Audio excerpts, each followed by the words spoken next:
Thank you very much for still being there. Sometimes after the coffee you see many people disappearing, so it shows that you enjoy your afternoon and you have high quality debates that we so up to know, and this one should even be even upper quality, because I have the chance to have here three excellent panelists that I will present to you in a few seconds. There was supposed as well to be a fourth panelist with us today, Verena FT, coming from London, but it's a real gender problem. She had a family emergency problem, so she had to stay home to take care of the kids, so it's a real case situation. So I would first like to start with Daria Nashat, okay, who studied in various places like Germany, USA, and Belgium, and she is now based in Brussels. She's the founder and the CEO of Nashat Consulting, a company having expertise in the field of resilience training. Now, Daria, could you explain us a little bit what you mean by resilient training, and what's the link with what we're talking about today? Thank you very much, Marco. Thank you for having me here. I'm very excited to be here. Yes, I have my own business. I work on resilient leadership for women in leadership. And also I work with peer coaching circles for teams and organizations. I'm also the co-creator of the Women's Sanctuary Circle, which is a resilient leadership game, just a different way and form of training and working together and learning things about resilience and well-being. I have a background in strategies for trauma awareness and resilience. I am a co-active fundamentals practitioner. I am a practitioner for freedom tapping, emotional freedom techniques, and my background, my career started actually in the field of peace building, and working in post-conflict situations also taught me a lot about resilience and dealing with adversity and the role and importance of good leadership. I would like to share with you 3 points, and then, I hope that there will be questions, so an input for a discussion later on. My first point actually is I'd like to challenge the notion of work-life balance. It seems, if we look back into this concept of work-life balance, it comes from the 1970s and 80s. If you remember, those were the times we still had long electricity lines on our phones. And so it's a long time ago. There was no digital media. There was no cell phones. And there was not the sense of being on 24/7. So times really have changed. And I believe one of the things that will bring more resilience and balance into our lives is to let go of this notion and to think more of work-life integration, because it seems a very artificial distinction to make between work and life. I would like to propose to think of life and then our careers as an integral part of life. However, sometimes nowadays we have to ask ourselves, perhaps, when did work become life? And what does that mean for us? So this is one of the first points I'd like to make here, to perhaps let go of this work-life balance concept that keeps us struggling and stresses a lot of people, because they feel unless they can find this balance, they cannot have a good life. Let's talk about work-life integration. So there's life, and then part of it is work or careers. The second point I'd like to raise and make is actually that it would be very helpful to integrate self-care and resilience into our daily lives in order to find more balance. And I believe that in order to find balance, one of the tools that I'm also working with is to use our body. We have body intelligence. Our bodies tell us a lot about what is good for us. Our body intelligence can tell us about when we're crossing boundaries, healthy boundaries. Our bodies have a lot of information, but it seems today that we're very much living in our heads. We live in a very thought-driven world, and it is sometimes difficult to listen to our bodies and what our bodies are telling us. So in order to encourage and increase our well-being and our balance in life, I'd like to encourage you to think of the bodies and to reconnect with our bodies, in a way befriending our bodies. And this is sometimes a bit tricky because, especially for women, we have a very complex relationship with our bodies because of cultural and societal reasons. Just think of the Me Too, movement.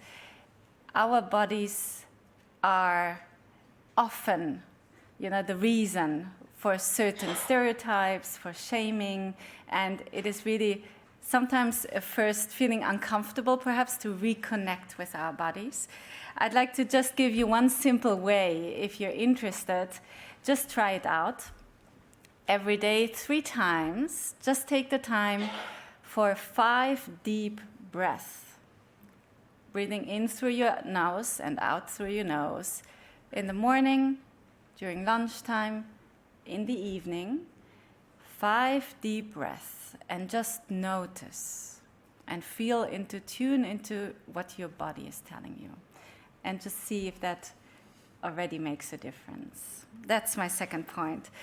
My third point I'd like to bring into this discussion and to this conference is that I believe it could be very helpful if we were to integrate seasons of life and natural cycles into our life and career plan.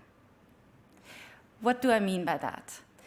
In the past 100 years or so or longer, our life expectancy has been rising, and it still is, at least in Europe. We've gained so many more productive years. So why do we focus all of our career and family achievements and successes into the first decade or second decade of when we get, our 20s and 30s usually? We nowadays, we will be working into our 70s where if we're taking good care of our health and we're taking into account some preventive medicine, staying healthy, we can be very productive into our 80s. So what I'd like to propose as a point is to think about how can we create more flexibility, bring more resilience into our life plan, and see if we can perhaps uncouple. We can have all, but not all at the same time. And life expectancy is in our advantage. So we have that on our side. So perhaps this is something which takes conversations at home. It also takes a long-term perspective, but it could be really reducing a lot of the stresses that we face today if we think and sequence certain development. I'm just thinking, for example, parenthood.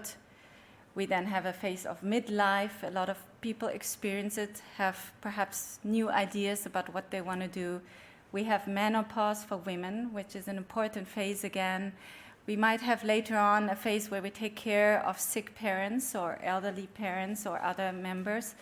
So how can we find ways to be more flexible without losing our dream and life goal? So keeping that in mind. Those are 3 points I'd like to share, and I look forward to your comments and the discussion. Thank you.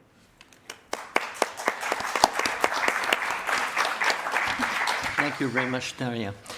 We'll come back to you in a few minutes. Now, I would like to present you Liliana Carillo. She's as well a very good example of a multicultural profile. What is your background exactly, Liliana? Could you tell us a little more? And why did you create that company, Dottoressa computer.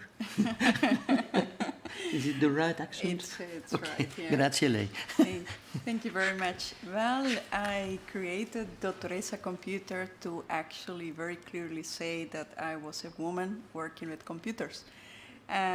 So, because we are so few, that it was like also taking even advantage of the fact of being just one woman doing IT. So, and it was in the time where I used to live in Switzerland, so that's why the Italian name, that I was living in Lugano, Switzerland at that time. I'm Colombian, and I have studied in Spain, so I have really been very multicultural. And I created that company because it actually provided me balance with my kids. Because my kids have some special needs, then it was great for me to balance the work at home and still keep my career ongoing. So, thank you. Thank you. Liliana, I think that you can share with us, you just spoke about how to balance, and you certainly can share with us different things about gender equality, and even much more when it's getting much more complex, when children suffer from an handicap. Yeah, it's a bit more challenging when you have kids with special needs. So I stay at home often. So I have here some colleagues, for example, Liliana, she sometimes comes to my home actually to work. As I also go to other places, but in general, I have actually need to balance that life that is very time-consuming and energy-consuming in the fact that I'm the caretaker mostly at home. So, and how to balance that time that I have to spend on taking care of the kids and also taking care of me and my income, right? To be still a woman who can pay for her own bills and so on. So it's it has been challenging, but thanks that I have actually a supportive husband and also a community. So it is actually, yeah, possible because I'm not alone. So for me, it's a balance between being one single person in, let's say, challenging situation, but also the fact that it's a community behind me, right? So that makes the situation also interesting. Okay, thank you. Anything else that you like to add at this stage, or? I think we have time to talk. Okay. Okay. Thank you, Liliana. Now I'd like to introduce you the Dr. Nuria Chinchilla. She's professor at la Universidad de Navarra. ¿No? ¿Navarra? Yes. Sí. Muy bien, muy bien. Muchas gracias. And she works there at the business school. But she's as well a distinguished member of the World Economic Forum, and she will maybe tell us a little more about How herself. I arrived here? Okay, yeah. When I finished my law degree and then the MBA, I knocked the door of IESE Business School because they didn't see me. They were asking two boys to stay and nobody, I was invisible. So I said, well, are you interested in women? Well, why are you asking? Because there's none in the faculty by now. So they say, come on, come in. Well, so I started that way, knocking the door.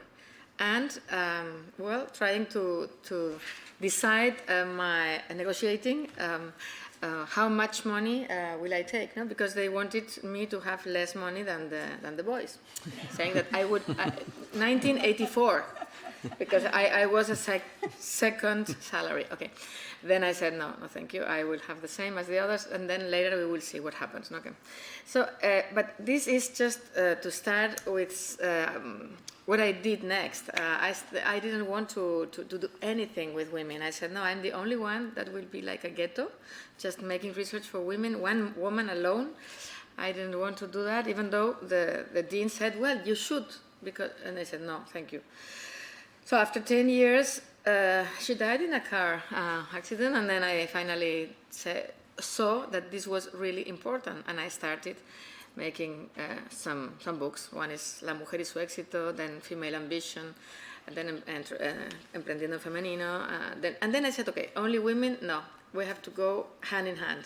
And then I wrote the book Masters of Our Destiny, and this is for men and women, of course. And then the practicum of this book is integrating life, how to lead successfully both realities, no? Work and life, because there is no work without life, and there is no life without work, even though it is not paid. No, we are always doing things. So in my research time, I was trying to talk about a triangle of sustainability, which in the center of the triangle is the woman, or the man is the person in this world, which is VUCA, no? Always with velocity, speedy, and uncertain. And I said, well, but all this speedy, all this comes from someone who's making decisions, and the person in the center of the triangle is making decisions. And one of these vertices is family, the other is work, and the other is society. Different areas, different airs where we are breathing and changing with our decision-making processes the air we are breathing. So we can get oxygen and then spell out the CO2, or we can get CO2 and make photosynthesis like plants, and then bring oxygen. So it will depend on how we make decisions everywhere. No?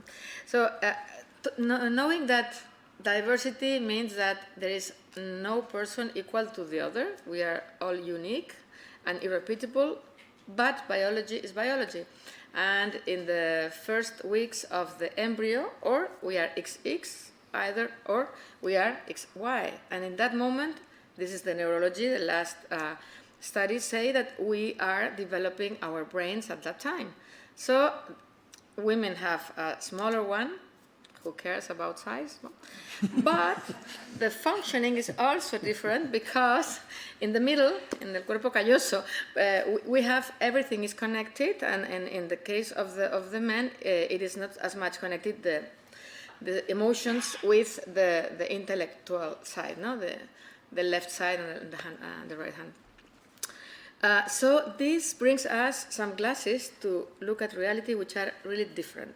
Then, that's why we are different in the empathy, in the intuition, etc. But it is true that we are talking so much, women communicate so much, but at the same time, of course, as he said, comes culture, comes education, and education is so important, because then is where you are getting some messages that are very difficult sometimes to overcome. And that's when I saw clearly that there are glass ceilings, of course, these are the external ones, and the moments of truth are the hiring moment, the training, the promotion, evaluation, remuneration, and whether or not the company is flexible enough and has into account the priorities. And then it's true that the glass ceiling can be broken, because you have to empower women in order to break these ceilings, because of course the unconscious bias is there for men and women. We are judging people differently, the same behavior differently, whether it's a man or a woman, many, many times. But then there is also the concrete ceiling, not only glass. The concrete ceiling is the one we impose ourselves unconsciously many times, and has to do with what we said, no? The self-esteem, lower in women than in men. The fear to fail, we are more perfectionist many times too. The difficulty to delegate, well, we are doing things better and faster, no? And then how to delegate, no? And then what about negotiation? Another one, no? We negotiate very well for others, but for ourselves, no. That's because the self-esteem is lower, no? And then finally the networking. The type of networking we do is more with our friends than professional networking. We have no time, no? And it's very important, the networking, because this means to work the net, not just giving contacts, no? To work the net means time, and that's something that the women normally don't do. When I say that, I know there are many, ¿cómo se llama? There are people who are not there, which are the exceptions. Huh? But even though there are many exceptions, those are the sociological regularities that the academia is giving us study after study. At the same time, that's why I started talking about when I was in the United Nations as representative of Spain. I was talking about the 3 Fs necessary towards an innovative, sustainable, and responsive society. So to have sustainable societies, companies, and families, we need these 3 Fs. And the first is the femininity. The female eye has to be open, because for many, many, many years it has been closed. And then we cannot focus well. No? Then I talk about Lehman Brothers, and this is a joke, no? But because they are Lehman Brothers, boom, no? If they were Lehman Sisters, this was a joke. No. Lehman Sisters only, no, because they will be very slow in coming up. No, it's much better brothers and sisters together, no? This is true. But why is it so important to open the feminine eye? Because this gives us 2 Cs. Complementarity, which is synergetic, and care. The caring economy comes with women, and women have been the change agent of many, many companies to humanize them. And at the same time, this is the first F, the second, family. Why are we always making laws just thinking about the people who vote, the individual? No? The people who vote, the people who consumes, the individual, instead of the family as a minimum that is important to really make sustainable a society. Because in the family, we learn the co-responsibility, and then we learn too the competencies, the soft skills we need in the labor market. And the third is the F of flexibility. This is rigid, and this is absolutely dead. No, I can do whatever. But if it's alive, this needs an animal and a plant. It needs to be treated in a flexible way. Of course, much more a person in different areas, moments of the life. So that's why if we take the flexibility as a criteria, we will get commitment. The 2 Cs are commitment and confidence. No? So this is what we are always looking for in companies, no? And also in families. Without trust, without confidence, there's no way to build a society, a community.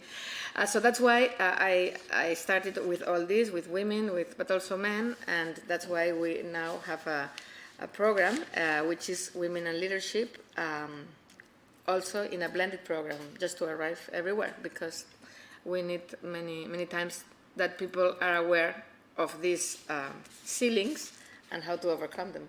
Okay, fantastic. Thank you very much. You're welcome.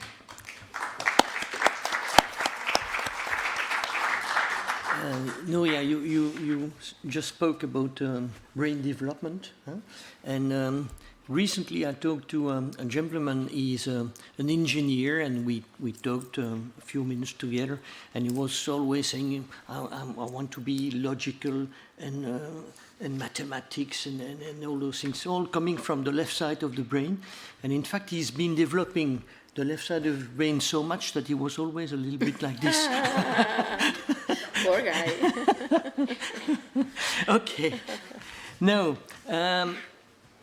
Liliana, you explain all the difficulties of having children having an handicap, but it's as well a very critical situation where your partner has an handicap, no?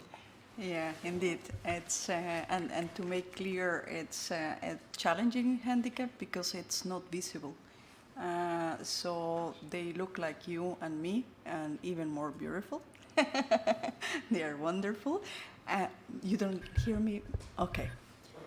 So that you hear me better now? Okay, yeah. That to make clear, it is an invisible handicap. So they look like us, but they have a mental handicap. So they have autism, which means that basically they have difficulties to understand the feelings of others.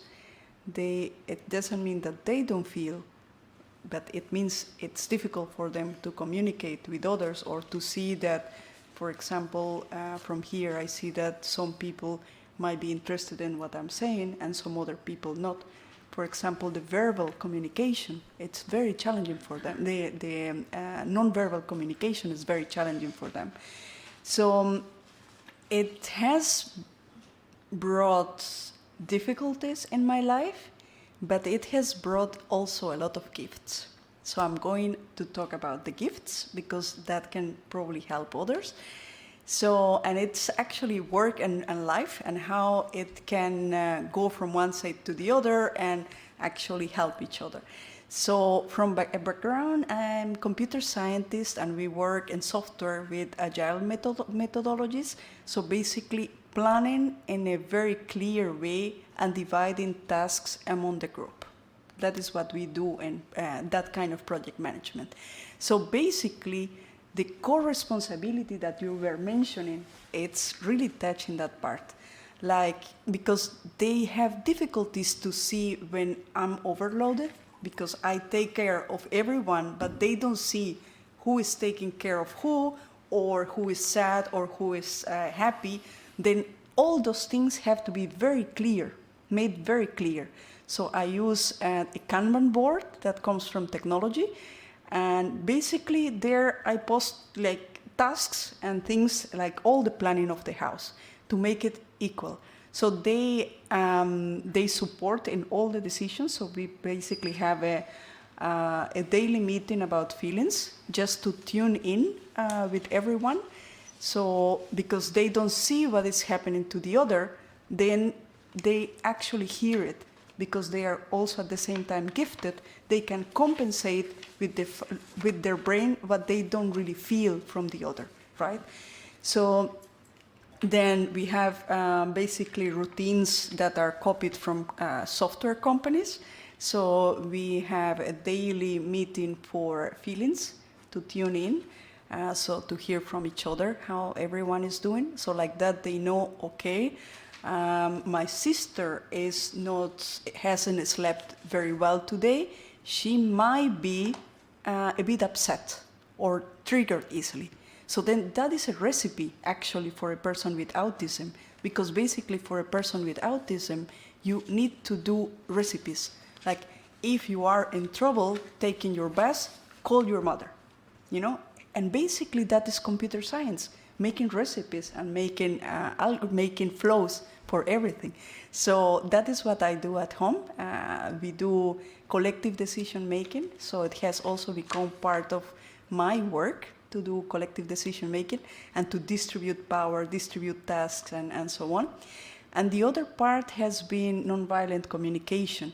So since they don't see each other very well from their handicap, but they can understand with their brain, okay, that person is different than me, then they can realize that person has a different need. Even if they don't understand what is their need, they have to guess, okay, that face means this person is sad.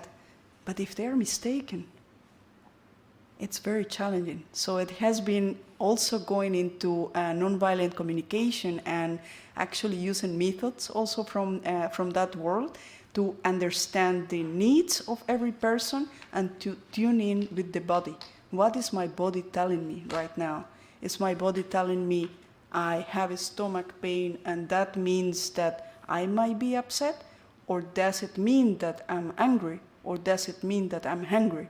So basically making programs at home. And that has been a combination and it's working very well.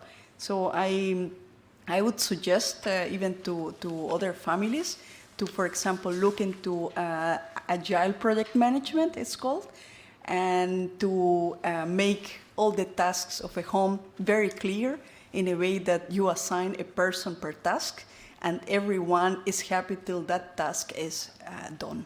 So, yeah. Okay. Thank you. Thank you. I hope you have this on your smartphone already, no? Yes. Okay.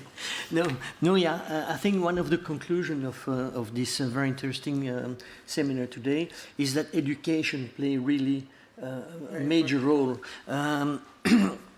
in the gender equality. Now, how would you develop the necessary soft skills within families? Yeah, so education in family is very important because the family is where you forge talent and is the first school for leadership and for these competencies, but how to do that, no? The first thing to understand is that talent, well, the formula of talent is competencies times motivation. Both variables are very important. If you have only competencies but not the right motivation, you're killed.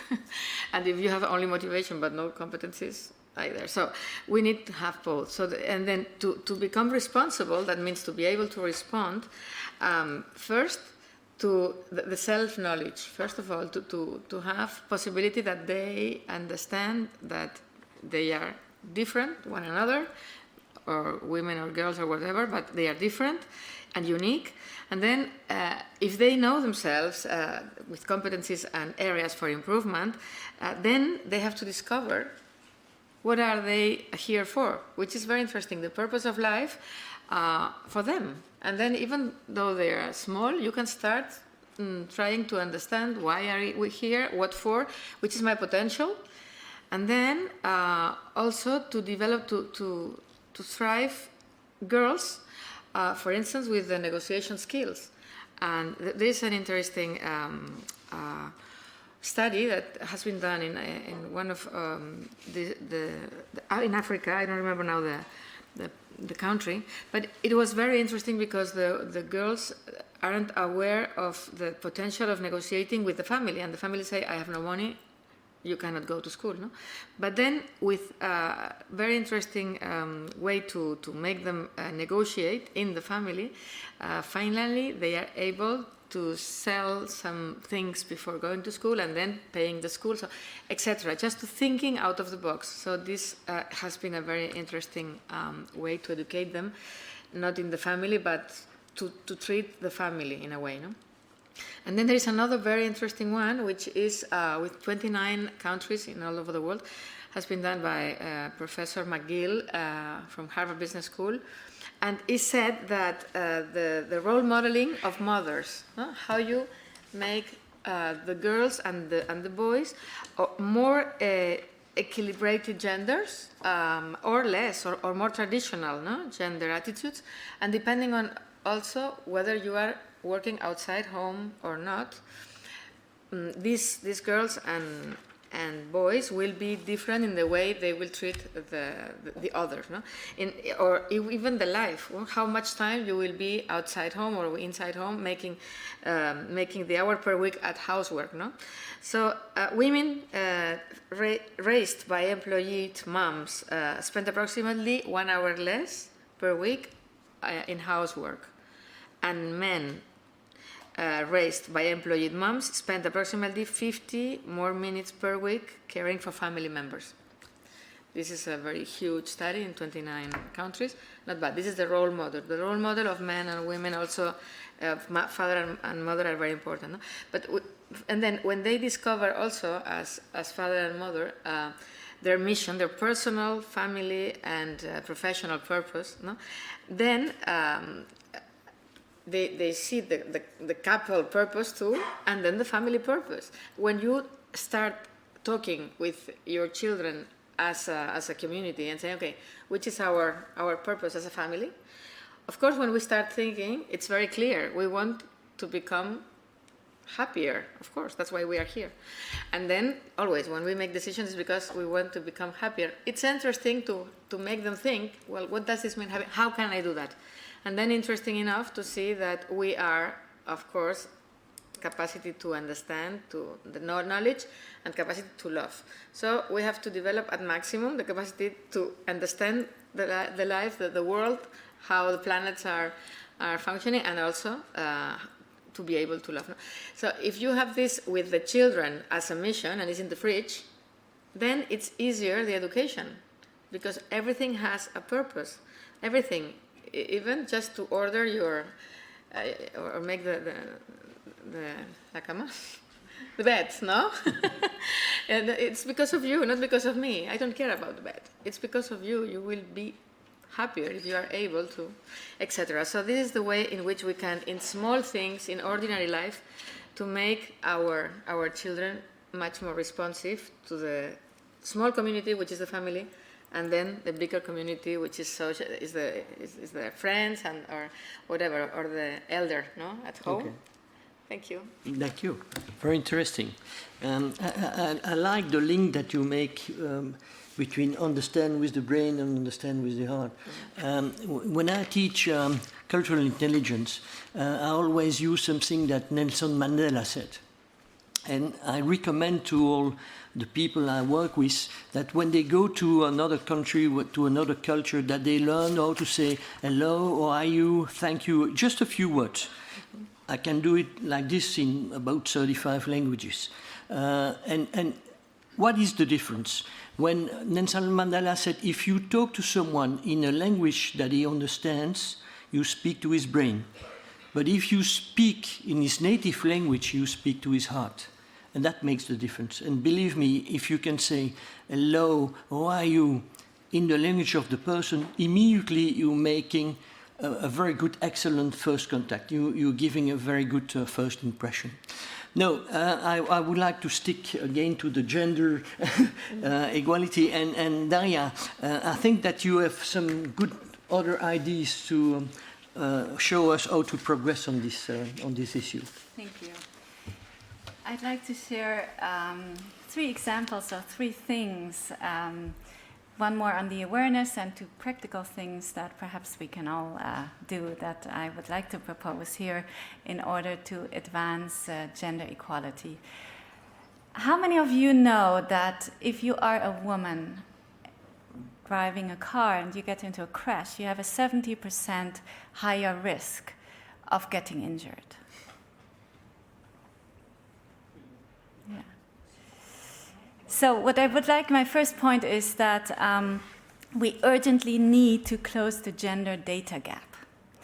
This is about data, and this is why we really need sex disaggregated data. So whatever we do, whatever program, whether it's a small initiative at work, especially, of course, obviously in the gender field, but anything, any initiative, as men and women, since we are different, it affects us differently. Actions, interventions affect us differently. In this case, there is a great book, if you don't know it, I highly recommend it. It's called Invisible Women, and it's about the data bias in our world. As a matter of fact, our world is largely designed by and for men. So this car crash example is a consequence of the fact that our dummies are average male bodies, are based on average male bodies, which means that for women, our cars are just not designed for women. And for our bodies that have different shapes. So there's lots of other examples, and I do think it is really, really important that we all, in our private, but also in our work environments, whenever we do and try and plan interventions, whether it's gender-related, it's always gender-related if men and women are involved, actually. So that one of my points, please do keep that in mind. I think it would really help us. The second thing, obviously, is once we have the data, we should use it. How many of you have been standing in a toilet line recently in a public space? All the women. Yes, probably. We know that women, the time a woman spends in a restroom is twice as long. There are statistics. It's statistically, we know that because for various reasons. But most of the times there are the same amount of, number of toilets for men and women. Actually, often there's urinals for men, which, there's more. So this is something, when we have the data, we also need to use it. So that's why we really need to close the gender data gap and then also act on it. My second point, and I think is where Nuria mentioned networks, and I wanted to bring something up. I believe in order to advance gender equality, we should make use of the power of strategic sisterhood. it is a way of networking, and there's some recent research by Harvard Business Review, very interesting, looking at the way women and men network and what kinds of networks are important. And they actually found that women need two different kinds of networks. They need a network that we usually know, the professional network, very wide and diverse. And then it is really important for women. They found that successful women usually have a second kind of network, which is an inner circle of trust, inner circle of female contacts. And the interesting thing is that these are people you have very close contact with, but your contacts don't overlap. So usually it's people who work in different sectors or that you don't overlap otherwise with. So this is something I work a lot with peer groups, coaching and circles, and I do see how powerful these circles, these small groups can be. I believe we need more space for women to come together and speak their truth and support each other. And I believe there's, this shine theory that when we rise, we rise someone, we all shine. So women supporting women is something that I think we can make much more use of. It's not only good for ourselves, for our well-being, but it's also, as we've heard, when we take collective action, we can get much further and move ahead on this issue, but also in other fields. The third point I'd like to make actually is something I believe we need a vision. And Zoltan was mentioning that there's, at the end of the scale, there were these visionary organizations or companies, those that had gone really far in integrating different kinds of work-life policies. I do feel that once we have a clear vision where we want to go, how would a gender-balanced world look like? How would a world designed by women look like? And then we ask these questions and we talk about it and we make it so concrete and so visible that we can almost touch it. And when we're there, something will happen, because when we visualize it, when we see it in front of our eyes, it's going to happen. Everything is born twice. First it's born in our minds and in our hearts, and then it's born in reality. So I believe when we take the step, we envision the future, how it could be, it's going to happen. Thank you. Thank you, Daria. Thank you, our panelists for a nice approach. Okay, we are running a little bit out of time, so I would suggest that we can take now maybe maximum 2 questions. Of course, you're going to have the opportunity after the third panel maybe to discuss with our panelists. Is there any question? Short question? Yes? You mentioned education and how education could help to reduce the gender gap. So what about lifelong learning then? That's what we are doing since the very beginning. And now, the last 20 years, I have this network of women in leadership. I will.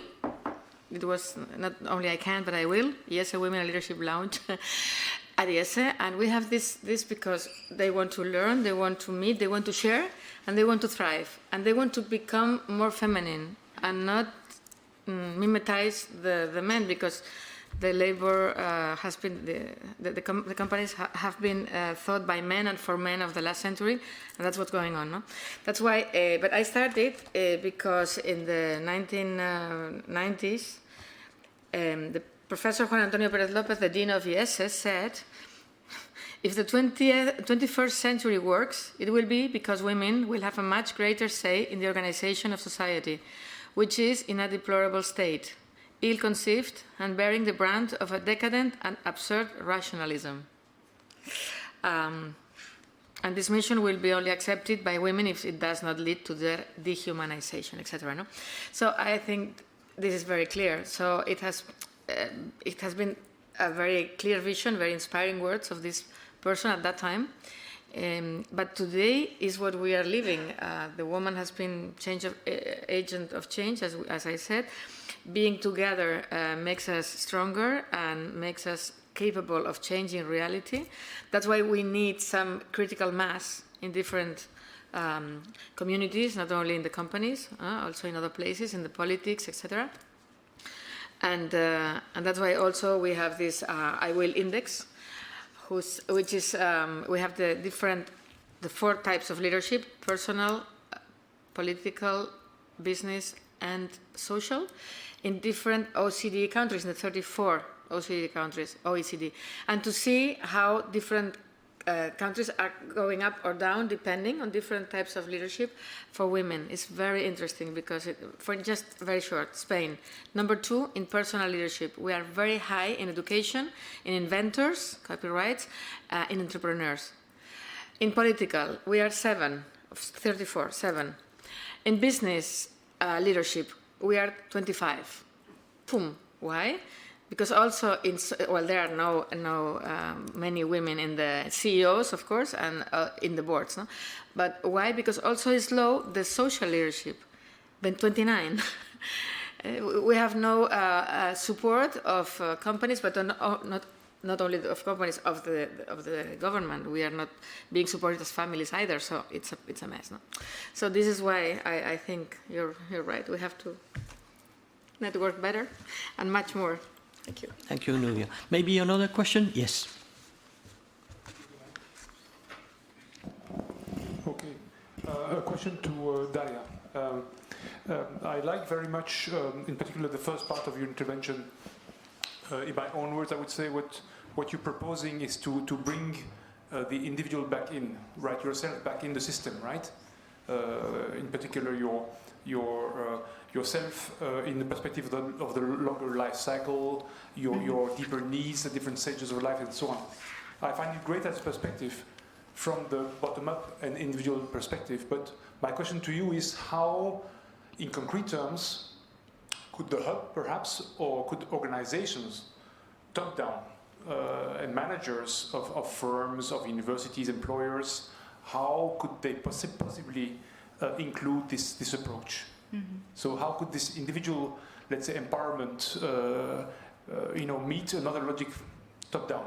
I mean, could you provide a concrete example or concrete recommendations? Yeah, thank you very much. I wish I had this one answer and the solution. I do think there's 2 things. I think a lot of times it's something that also needs to start to be discussed within families or with partner, because it is a question, it's about negotiating and about thinking, what are our life goals and how perhaps together can we, do it biologically for women, when they're having children, perhaps, and then, but again, we have to negotiate and know what is my life goal? Where do I want to be in 10 years and 15 years and 20 years? It might change, there might be other situations, that's one.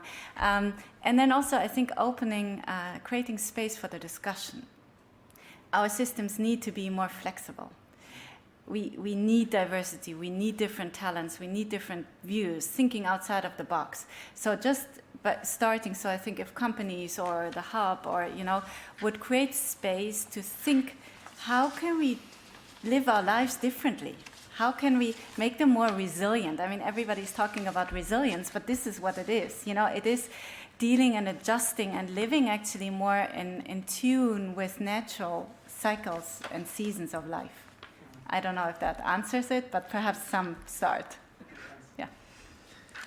Okay.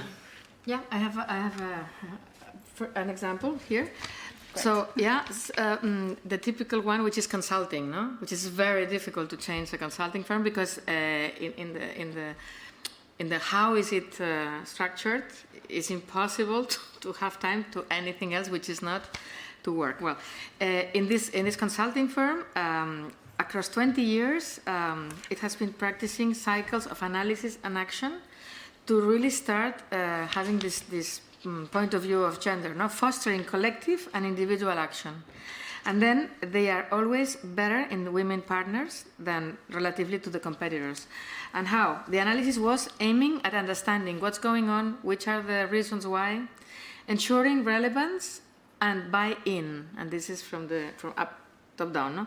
But then involving outside experts for credibility and accountability. And the action was driving change, putting in the systems something which is measuring how many women are arriving because of you are promoting, or even how many women with children. No? And then it was top down and bottom up, both in these reunions. No? I think and the thing is that it was really inclusive organizations thanks to that.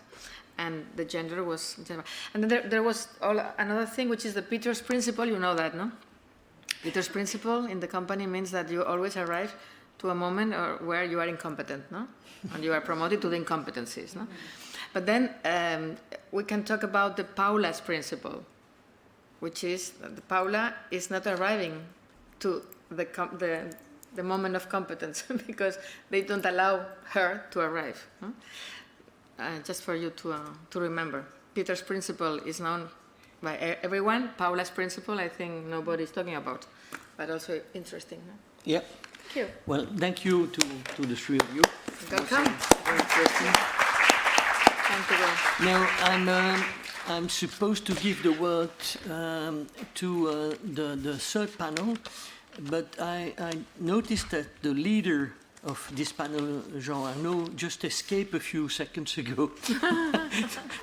That's probably the stress to come here.